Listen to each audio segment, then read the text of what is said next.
Vamos falar sobre mudanças metabólicas na menopausa com a doutora Flávia Fairbanks. Tudo bem. Feliz ano novo, linda, prazer em recebê-la. Fiquei feliz de estar aqui com vocês também. E nós de você ter disponibilidade, porque tá todo mundo meio de férias ainda, né? Sim, mas falar de saúde a gente nunca entra em férias, né? E não pode, né? Não. Por que a menopausa começa antes da gente achar que ela tá começando? Porque a sensação é essa, não é, doutora Flávia? Olha, pra cada mulher é de um jeito, né? Mas na verdade, assim, tem muitas mudanças que na verdade não são só da menopausa. O próprio envelhecimento já vem trazendo algumas alterações que às vezes são confundidas com uma menopausa, né? Então você tem que saber direitinho o que é do passar da idade e o que de fato é da menopausa. Até lembrando que a menopausa não vem na mesma idade para todas as mulheres. Então, a partir mais ou menos dos 40, 45 anos, você já pode começar a perceber algumas alterações que são secundárias a ela. Aqui, vamos começar falando do metabolismo, Vamos lá. doutora? Então, o que a gente tem? O metabolismo, na verdade, é toda essa regulação interna do organismo. Como é que a gente faz para absorver e produzir energia para tudo que a gente precisa? E isso tem que ter um equilíbrio bastante adequado. Então, tudo isso daqui, que está na coluna da esquerda, o que entra no organismo, são as coisas que a gente precisa para produzir essa energia. E claro que tem que sempre priorizar uma energia boa, positiva, que não leve a danos o organismo. Então, todo mundo sabe que um ambiente mais oxigenado, ar puro, por exemplo. Muito melhor. Tomar água, muito líquido, quanto mais natural, melhor. Os alimentos mais saudáveis, né, ricos em substâncias mais naturais, sempre devem ser priorizados. E a energia química que é produzida secundária a tudo isso é que vai levar a gente a ter um pique para enfrentar o dia a dia. Perfeito. E depois que tudo isso acontece dentro do organismo, várias reações químicas ocorrem e precisam sair os produtos de degradação de tudo isso aqui. Através da eliminação, através do dióxido de carbono, que é o CO2, a gente elimina pela respiração. Suor, que é um mecanismo muito importante da gente eliminar toxinas, a própria respiração, a urina, as fezes e o calor produzido. Então isso tudo tem que estar muito equilibrado. Mas a menopausa, que é o foco do que a gente está falando hoje, pode ter um papel importante para deixar tudo equilibrado ou, por outro lado, desequilibrar tudo de uma vez e piorar os sintomas que às vezes já não estão sendo tão fáceis. Quer dizer, tudo que era automático e funcionava muito bem começa a ficar desregulado, bagunçado. Pode ficar desregulado, isso acontece em mais ou menos 50% das mulheres. Então eu sempre falo, Boa. Tem sempre uma sortuda que fala assim, eu passei muito bem, não senti nada. Essa é uma sortuda de verdade. E tem os outros 50% que são aquelas mulheres que falam, nossa, eu não sei o que está acontecendo, que nada mais está funcionando direito. Que isso são decorrentes dessas mudanças das alterações hormonais. Nós temos outra imagem ou não? Sim, temos várias. Ótimo, porque com imagem a gente memoriza melhor. Fica mais fácil. Próxima imagem. Olha lá, principais inimigos do metabolismo durante a menopausa. E o bicho preguiça, sedentarismo. Exatamente. Então, o que acontece? A própria menopausa já deixa a mulher numa situação de poupar energia, porque a natureza entende duas coisas. Primeiro, ela não sabe como é que vai ser o fenômeno da velhice, da senilidade mais tardia. Então é como se ela tivesse que poupar agora, porque daqui a pouco talvez você não tenha mais energia para correr atrás do alimento. Lembre-se que para a natureza nós ainda somos da idade das cavernas. Nós não somos mais, mas o nosso organismo não sabe disso. Ele acha que você vai ter que poupar nessa fase para conseguir passar por uma velhice depois mais adequada. Perfeito. Consequentemente, tudo vai estar conspirando para que você poupe energia, o que na verdade se traduz em poupar gordura, o que leva muitas mulheres à infelicidade. De qualquer maneira, o sedentarismo contribui ainda mais e ele pode ser agravado, porque às vezes a mulher, pelos sintomas da própria menopausa, ela já fica mais cansada. Por quê? Porque não dorme direito, tem onda de calor, acorda a noite inteira, então não tem aquele sono gostoso, reparador. Ou seja, durante o dia não tem disposição. Exatamente, acorda cansada. E se ela acorda cansada, que pique que vai ter para ir para a academia? Super compreensível. Muito difícil. Consequentemente, poupa mais energia, ou seja, gasta menos ainda e acaba engordando. Então, o sedentarismo é o inimigo número 1. Mexa-se para manter um corpo ativo e o peso adequado. Próximo inimigo, falta de hidratação, ou seja, água no organismo. É impressionante como as mulheres têm um hábito ruim de beber água, desde sempre. Assim, hábito ruim de beber? O hábito, na verdade, a gente deve beber água, mas assim, a gente tenta se poupar. Isso acontece desde a infância. Para você ter uma ideia, se você vê as meninas brincando, normalmente... Já vou pegar minha água, foi ela... Eu vivo com o copinho, mas é por causa do ar-condicionado. Exatamente, mas o que acontece? É muito comum numa população de crianças, de meninas, você ter sempre aquela menininha que está trançando as perninhas e não quer perder tempo para fazer xixi. Automaticamente, ela não quer parar a brincadeira, não quer sair no meio da aula, constrange-se em falar que tem que ir ao banheiro e vai podendo criar um hábito ruim de beber pouca água. Nessa fase, o organismo precisa de muita água, porque ele está produzindo muita toxina. Se você já tem um hábito ruim da vida toda, você vai acabar bebendo menos ainda. Que foi um hábito da vida, você leva para essa fase. Exatamente. Então, a gente precisa priorizar a educação infantil já, de estimular as meninas a beberem água e que isso se leve para a vida toda. Nessa fase, quem não bebeu água, então está perdido? De jeito nenhum. Mas comece a andar com a garrafinha. Esse é um hábito muito saudável, porque o organismo precisa eliminar as toxinas. Lembrando que o suor é um método de eliminar. Outro engano importante das mulheres... Só um parênteses. E estando com a garrafinha, porque às vezes a gente esquece de tomar água. Estando com a garrafinha, a gente lembra e vai dando pequenos golinhos ao longo do dia. Sem dúvida. E você acaba chegando na condição adequada, na quantidade adequada, de cerca de 2 litros de água por dia. Não vale suco, não vale refrigerante, é água. Aí você está realmente hidratando o teu organismo. Tá. Um outro senão que eu acho importante a gente falar aqui é que é muito comum as mulheres acharem que estão suando muito na fase da menopausa porque bebem muita água e começam a reduzir mais ainda essa ingestão. Então é importantíssimo falar, isso aqui é um mecanismo para eliminar toxinas e deve ser estimulado. Então quanto mais transpirar, melhor, mais está eliminando. Sem dúvida, sem dúvida. Tá. Próximo inimigo, maus hábitos alimentares. Eita, aí, hein? Aí a gente entra num terreno perigoso, porque o que acontece? Outros sintomas da menopausa bastante frequentes são: a mulher pode ficar mais angustiada, mais deprimida. É comum, as oscilações hormonais podem levar a esse tipo de sintoma. Muitas delas acabam descontando na comida e começam a se permitir pequenos prazeres, que falam assim, antes eu evitava, mas agora eu não quero mais evitar, porque tô cansada disso, e assim por diante. Nesse cenário, já pensando num organismo que está poupando energia e facilitando o ato de engordar, pode imaginar o estrago que não faz os hábitos alimentares ruins, né? Tá. Então é mais um cenário difícil para a gente lidar. Perfeito.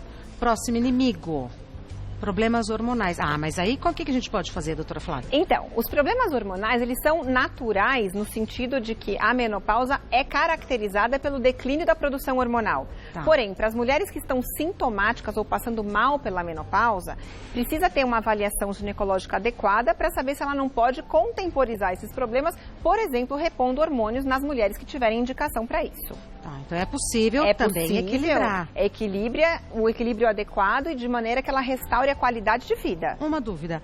Eu ouço muitas questões sobre reposição hormonal. Sim. E aí, como é que a gente faz? Hoje em dia está bem certo de que reposição hormonal deve ser indicada para as mulheres que têm sintomas importantes na menopausa e que precisam ter um cuidado melhor para restaurar a qualidade de vida. Tá. Reposição hormonal não é tratamento para uma série de questões. Perfeito. Próximo inimigo. E o sono inadequado. A gente dorme mal mesmo, né? Dorme. Tem 2 fatores. Piora. Exatamente. Agora são 3 fatores, né? Esse calor que está fazendo agora, então, está ficando de enlouquecer. Mas, principalmente, a própria oscilação hormonal, a queda do estrogênio que a gente tem como um bom regulador de sono, vai favorecer um prejuízo da qualidade do sono. E aí, entra num círculo vicioso, que ela começa a não descansar, picota a noite inteira, acorda, tira o lençol, abana, põe o lençol, liga o ventilador, tira o ventilador e assim por diante. Volta. Fica aquele sono que você não descansa nada, passa o dia inteiro morrendo de sono e aí ela começa a fazer pequenas sonecas em horas inadequadas. É aquela mulher que senta para assistir televisão, espero que não esteja acontecendo agora, e dorme na frente da televisão. Dorme um pouquinho antes do jantar. Então ela faz pequenos intervalos de um sono não reparador. Consequentemente, ela nunca vai estar fazendo aquele sono adequado e profundo que descansa de fato. Quer dizer, é um período sofrido e complicado. E ele precisa ser bem visto, porque eu sempre conto uma história para as pacientes e eu acho importante. Conte. Que é o seguinte, a gente passa mais de 1/3 da vida na pós-menopausa. Antigamente, não era isso que acontecia. A gente não As mulheres vivia tinham uma tanto. expectativa muito pequena de vida. Então, chegava nesse momento, então tá próximo da época de morrer. Graças a Deus, hoje em dia não é mais nada disso. Então, a mulher que está com 50 anos, ela está super ativa. E ela tem mais 20, 30 de produtividade pela frente. Não é justo passar por tudo isso sem tratamento. E não precisa, né? Não precisa. Vamos às perguntas sobre questões da menopausa. A primeira pergunta da Ana Paula.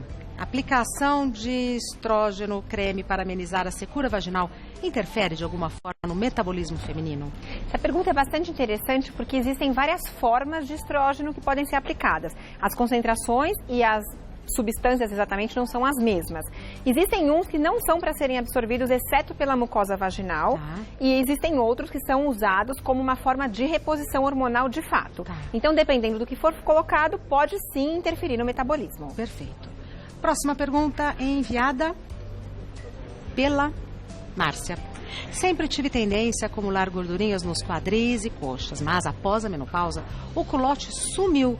Só que, em compensação, agora estou engordando mais no abdômen. Por que que isso acontece nesta fase? Doutora Flávia Fairbanks. Márcia, você facilitou a minha vida, porque eu precisava falar disso. O que acontece? Você está percebendo exatamente a alteração metabólica mais importante, que é a mudança da estrutura da distribuição da gordura do seu corpo. Então, na menopausa, o corpo feminino vai se aproximar um pouco mais da estrutura masculina. Para você ter uma ideia, a mulher antes da menopausa, a gente fala que ela tem um formato de pera. Ela é fininha em cima e mais gordinha embaixo na parte do quadril, que é justamente o culote. Após a menopausa, a gente fala que ela vai ter um formato de maçã. Ela fica mais redondinha, então ela acumula muito mais gordura que na região da cintura abdominal. Essa gordura não é boa, é a gordura visceral, que está relacionada ao aumento de risco de doenças cardiovasculares, de diabetes, de hipertensão. Então isso tem que ser combatido através de uma alimentação adequada e exercícios físicos. Perfeito. Próxima pergunta da Cláudia. Utilizar a pílula anticoncepcional por um longo período pode favorecer o desenvolvimento de algum problema metabólico quando eu estiver na menopausa? Não, Cláudia, você não precisa se preocupar com isso, porque a pílula anticoncepcional tem uma concentração bastante conhecida de hormônios, são hormônios sintéticos, e ela não está inibindo o seu ovário da produção dos hormônios básicos que vão assegurar a transição da menopausa mais tranquila. Então, a pílula anticoncepcional não vai atrapalhar o fenômeno da menopausa de jeito nenhum. Ótimo. Próxima pergunta. Carmen, dietas rigorosas são recomendadas nesta fase para manter o metabolismo acelerado? Boa pergunta também, né? Boa pergunta também. Então, na verdade, Carmen, tudo vai depender do tipo de dieta. Claro que a gente tem uma gama de dietas aí no mercado, mas o ideal é você fazer uma dieta equilibrada. O termo tem que ser equilibrada e não rigorosa. Rica em vitaminas, proteínas, carboidratos de uma origem boa, né? São aqueles açúcares bons. O seu organismo vai precisar de tudo isso. Lembrando que ele vai estar numa fase de oscilação hormonal, então quanto mais natural for a sua dieta, melhor. Tá. Próxima. Marta, ter algum distúrbio na tireoide, como por exemplo hipotireoidismo, pode ocasionar mais problemas no metabolismo durante a menopausa? Hipo e hiper, pode? Exatamente, os dois, na verdade, Marta. A tireoide, quando ela não está equilibrada, ela vai trazer muitos sintomas que podem ser confundidos, inclusive, com sintomas da menopausa. Agitação, o hipotireoidismo, no caso, lentidão, perda de peso, aliás, ganho de peso, né? Dificuldade na perda de peso, o intestino muito mais preguiçoso. Tudo isso você pode falar, mas será que é da menopausa ou da tireoide? Então, uma premissa básica é, antes de começar um tratamento de menopausa, dá uma olhada nessa tireoide, deixá-la ajustada. Depois a gente enfrenta os fenômenos de menopausa. Para o hipo e para o hiper também? Os dois, na verdade. A tireoide é uma glândula que ela precisa estar sempre alinhada com os órgãos reprodutores. Então ela tem que estar equilibrada. Tá. Mais uma pergunta. Simone, existe alguma relação entre metabolismo lento pós-menopausa e câncer? Simone, isso também facilitou minha vida, porque esse é outro aspecto que a gente precisa conversar.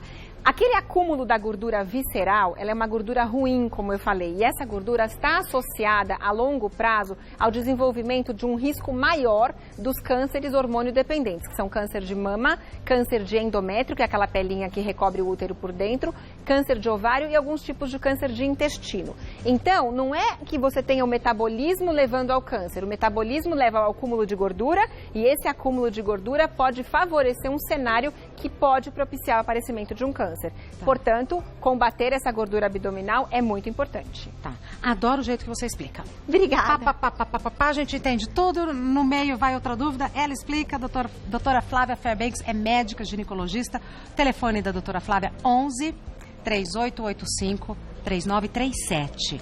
11 3885 3937. É o telefone do consultório? Do consultório. Ah, tá bom. Então é o telefone direto dela, 3885 3937. Site femcare.com.br. Fem de feminino e care é care, então é femcare.com.br.